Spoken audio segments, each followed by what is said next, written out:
सरकारी नौकरी तक के इस यूट्यूब चैनल पे आप सभी दोस्तों का स्वागत है। दो खबरों पे चर्चा करेंगे। चूंकि ये खबर बहुत ही ज़्यादा ज़रूरत है इन खबरों की और इसकी जानकारी की। 2 महीनों से शिक्षकों को सैलरी नहीं मिला है, इस पे चर्चा करेंगे। और दूसरी खबर जो होगी वो ई शिक्षा कोष पर उपस्थिति जो है लगभग अब बंद होने वाली है, इस पे चर्चा करेंगे। तो चलिए पहले शुरू करते हैं। ये जो CFMS जो एक साइट है जिसके माध्यम से ट्रेजरी से सैलरी आती है, वित्त विभाग बिहार सरकार का है।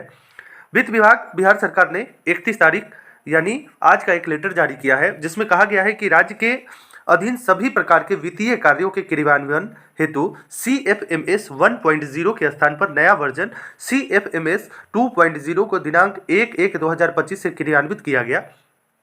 CFMS 2.0 लागू होने के फलस्वरूप इसके समीक्षा के क्रम में यह स्पष्ट हुआ कि विभाग कार्यालयों के द्वारा वेतन विपत्र तैयार करने में कठिनाई का सामना करना पड़ रहा है। वेतन विपत्र पारित करने हेतु 1/2/2025 शनिवार को सचिवालय कोषागार सहित दिनांक 2/2/2025 रविवार को राज्य के सभी कोषागार को खोलने का निर्णय लिया गया।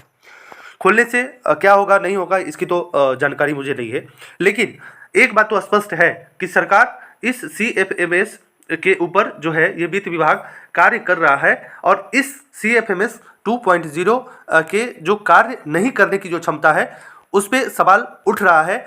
चूंकि शिक्षक ही नहीं, जितने भी सरकारी सेवक है, कर्मचारी है, जिनका वेतन ट्रेजरी के माध्यम से आता है, CFMS के माध्यम से आता है, उन सभी लोगों का दिसंबर से लेकर के और आज जनवरी खत्म हो गया, इस दोनों का जो है इस दोनों महीने का सैलरी फंसा हुआ है। आर्थिक तंगी के शिकार हो चुके हैं शिक्षक, और जिन लोगों ने लोन वगैरह ले लिया है, जिन लोगों की EMI कटती है, उन लोगों के साथ और ज़्यादा कठिन विषम परिस्थिति आ चुकी है। अगली खबर की तरफ चलते हैं। आशा करते हैं कि ये खबर जो है और ये 2 दिन जो खुले रहेंगे CFMS के कारण जो है वो 2 दिनों में अग्रेतर कार्रवाई हो और वेतन जो है वो सब लोगों को मिलना शुरू हो जाए। आज कहीं कहीं सुनने को मिला है कि CFMS 2.0 काम भी किया है और कुछ प्रखंडों में सैलरी भी आई है। अगली खबर की तरफ चलते हैं। ये बंशीधर ब्रजवासी जी का आज जो है वो वितरण शाखा में, शिक्षा विभाग के वितरण शाखा में जो है एक लेटर गया है एक उपस्थिति को लेकर के।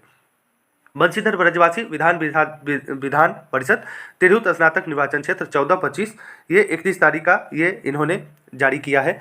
सेवा में अपर मुख्य सचिव को लिखा गया है कि विषय है कि ई शिक्षा कोष ऐप के माध्यम से उपस्थिति दर्ज करने की अनिवार्यता को खत्म करने के संबंध में। चूंकि बहुत सारी समस्याएं शिक्षकों के साथ आ रही है, आए दिन देख रहे हैं कि प्रतिदिन कोई ना कोई शिक्षक दुर्घटना के शिकार हो रहे हैं और उनकी मृत्यु तक हो जा रही है। तो ऐसी स्थिति में इस ई शिक्षा कोष ऐप के अनिवार्यता को समाप्त करने के लिए जो है वो लिखा गया है। मान्यवर कहा गया है कि उपयुक्त विषय सादर अंकित है कि विद्यालय में कार्यरत शिक्षकों की उपस्थिति ई शिक्षा कोष के माध्यम से दर्ज कराई जा रही है।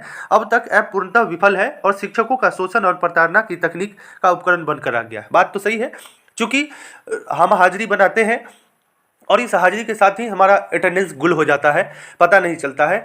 इस ठंडी के मौसम में जो है वो बहुत सारी परेशानियों का सामना करना पड़ रहा है। इसमें क्या सब लिखा गया है कि भौतिक रूप से स्कूलों में उपस्थित होकर ऐप पर अपनी उपस्थिति दर्ज करने के बावजूद कभी कभी शिक्षक अनुपस्थित प्रदर्शित किया जा रहा है। लाखों शिक्षक को एक दिन में अनुपस्थित दिखाए जाने के कारण उपस्थित होने के बावजूद शिक्षकों के वेतन की कटौती की जा रही है। बिल्कुल हो रहा है ऐसी समस्या, और स्थानीय पदाधिकारियों द्वारा इससे स्पष्टीकरण पूछा जा रहा है, साथ ही भयादोहन किया जा रहा है। इसके अलावा लिखा गया है कि विद्यालय की प्रसार शहरी क्षेत्रों से लेकर सुदूरवर्ती दियारा क्षेत्रों तक है, जहां सभी जगह समान रूप से नेटवर्क कार्य नहीं करता। ससमय विद्यालय पहुंचने के बाद भी उपस्थिति दर्ज नहीं हो पाना और छुट्टी के निर्धारित समय के बाद भी आउट होने के लिए शिक्षकों को घंटे माथापच्ची करना आम बात हो गई है। बिल्कुल सही बात है। कभी कभी तकनीकी कारणों से ऐप नहीं खुलता है और समुचित तरीके से काम नहीं करना स्वाभाविक समस्याएं हैं। किसी ऐप के साथ 6 लाख कर्मचारी एक साथ उपस्थिति दर्ज कराना दुष्कर कार्य है। ऐप के माध्यम से परिस्थिति विशेष की स्थिति में आंशिक अवकाश की प्रविष्टि को अनिवार्यता के लिए युक्त व्यवस्था का अभाव है। किसी शिक्षक के मोबाइल खो जाने, दुर्घटना होने या मोबाइल घर पर छूट जाने की स्थिति में भी विषम परिस्थितियां उत्पन्न हो रही है। ऐप के माध्यम से किसी भी अन्य विभाग या देश के किसी अन्य प्रदेश के कर्मियों की उपस्थिति दर्ज नहीं कराई जाती है। ऐसी व्यवस्था केवल बिहार के शिक्षकों पर थोपना निष्ठा और गरिमा पर प्रश्न चिन्ह खड़ा करने जैसा है जिससे शिक्षकों में हीन भावना पनप रही है। माह के अंत में सभी शिक्षकों के ई शिक्षा कोष ऐप की प्रविष्टि उपस्थिति का विवरण का प्रिंट आउट निकालना पड़ता है। यह विवरण दिनवार होता है, जिसके अनुपस्थिति विवरणी के कारण जो है संचयन और संसाधन अनावश्यक कागज का आर्थिक संसाधन का दुरुपयोग हो रहा है। 8वें नंबर पे लिखा गया है कि समय से उपस्थित होने के बावजूद तकनीकी समस्याओं के कारण विलंब उपस्थिति दर्ज हो रही है। ऐसी स्थिति में शिक्षकों को विलंबित माना जा रहा है और कार्रवाई की जाती है। यह विचारणीय है कि आप अपनी उपस्थिति दर्ज करने और छुट्टी के बाद भी आउट होने के लिए घंटों मशक्कत करने वाले शिक्षकों की ऊर्जा का ह्रास के लिए कौन जिम्मेदार है? क्या इस व्यवस्था से परेशान शिक्षकों से गुणवत्तापूर्ण शिक्षा की उम्मीद की जा सकती है? यह व्यवस्था शिक्षकों के लिए दोहन, शोषण और प्रताड़ना का सुनियोजित तकनीकी का उपकरण है। यह ऐप ई शिक्षा कोष नहीं बल्कि ई शिक्षा दोष ऐप बनकर रह गया है। अतः आपसे अनुरोध है कि ई शिक्षा कोष ऐप के माध्यम से उपस्थिति दर्ज कराने की व्यवस्था को समाप्त कर भौतिक उपस्थिति के आधार पर ही भुगतान को पूर्ववत व्यवस्था पर बहाल किया जाए। इसके साथ ही ऐप में गड़बड़ी के कारण जिन शिक्षकों की वेतन कटौती की गई है, उन्हें कटौती किए गए वेतन का भुगतान कराते हुए अन्य कार्रवाई समाप्त करने की कृपा की जाए। ये भवदीय, ये कौन है? तो बंशीधर ब्रजवासी, सदस्य बिहार विधानसभा। तो ऐसी स्थिति में इन्होंने जो भी 8-9 पॉइंट बनाए हैं, इन सभी पॉइंट, ये सभी के सभी पॉइंट जो है वो जायज़ हैं और इस पर कार्रवाई होनी चाहिए और ई शिक्षा कोष ऐप बंद होना चाहिए। ऐसी मांग बंशीधर ब्रजवासी और शिक्षक नेता सब कर रहे हैं। क्या शिक्षा विभाग इस पर सुनवाई करती है? क्या शिक्षा विभाग इस ऐप को बंद करने का कार्य करती है?